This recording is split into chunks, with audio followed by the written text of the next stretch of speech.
تو باش نحكي لكم على المعدات. نبدأ بالقصبة. هي قصبة تتقص في زاوية معينة، وهي اللي باش تعطينا هاك الإمكانيات التشكيلية الكل في الكتابة. بالنسبة للناس اللي يحبوا تكون القصبة نتاعهم هما باش تكون علاقتهم بها أكبر، باش نوريكم في حصة أخرى ما يسمى بقط القلم، كيفاش نحضروا القصبة باش نكتبوا بها الخط العربي نتاعنا. بالنسبة للحبر، الحبر الخصوصية نتاع الخط المغربي أنه يظهر كأنه قديم. احنا في تونس كنا نكتبوا به عقود الزواج وعقود الكراء والشراء وغيرها، فعنده بلاصة في الموروث البصري نتاعنا.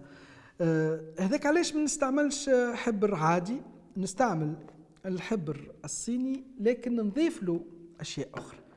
نضيف له مسحوق أو مساحيق، لأنه فيه عديد الألوان، يستعمل في العادة لطلاء اللوح أو الخشب حتى يتنفس، لأنه ماهوش بالزيت، يتخلط بالماء حتى يبقى الخشب يتنفس، وهكاك ما يسوسش ولا غيره. يعني للصحة بين ظفرين تاع الخشب نستعملوا المسحوق هذا. الخصوصية نتاعو أنه يعطيني قيم لونية مختلفة، ما يعطينيش لون موحد، وذاك اللي يعطي الروح نتاع الخط المغربي، اللي يخليه يظهر كأنه قديم جاي من التاريخ. والورق، بالنسبة للورق في البداية باش نستعمل ورق عادي حتى نتمكنوا تقنيا من رسم الحروف.